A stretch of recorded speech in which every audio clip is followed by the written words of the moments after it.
Á föstudaginn sem var þá fengum við afhenta fyrstu 5 rafbílana sem er fyrsta skrefið í algjörum orkuskiptum bílaflota spítalans. Spítalinn er með tæplega 40 bíla og í vor buðum út 17 bíla af flota spítalans og 2023 munum við bjóða afganginn út.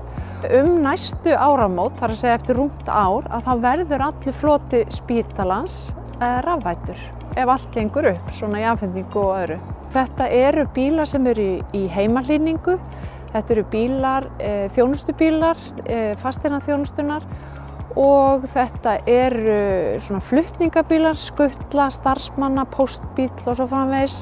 Við erum með deild sem þjónar öllu höfuðborgarsvæðinu. Þannig að við erum með svæði frá Kjalarnesi og að álverinu Straumsvík. Við erum með 8 bíla og það eru 2 teymi, það eru 4 bílar á teymi.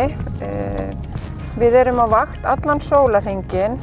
Þannig að manneskja sem er á bílum tekur hann klukkan 1 að deginum og er til 4 daginn eftir og er með hann þá heima hjá sér yfir nóttina. Við sinnum fólki eingöngu heimahúsi á öllu höfuðborgarsvæðinu. Það finnst öllum þetta spennandi en pínu kvíðvænlegt af því þetta er eitthvað nýtt.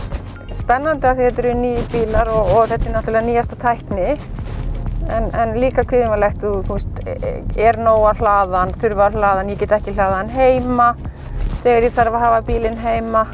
Bensínverð hefur hækkað gríðarlega og já, það fer aðeins í fólk hvað bensínreikningurinn er orðinn hár. Heyrist ekkert í honum. Að þetta er bara bíl. Landspítalinn hefur náttúrulega verið að vinna að því að draga úr sínu kolefnisspori í þó nokkuð mörg ár. Við settum okkur loftslagsmarkmið 2016 og þetta er bara einn liður í því.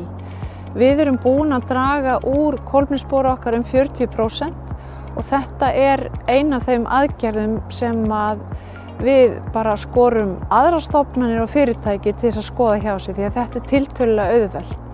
Við drögum þá úr kolefnisspori okkar 100 tonn á ári. Við förum svona blandaða leið, bæði fjárfestingar og svo í gegnum fjárfangaleið ríkisins. Þetta náttúrulega sparar í rekstrarkostnaði spítalans 20 milljónir á ári. Þetta er ávinningur bæði sparnaðarlega í rekstri spítalans, þetta er ávinningur í minna kolefnisspori og þetta er líka minni loftmengun.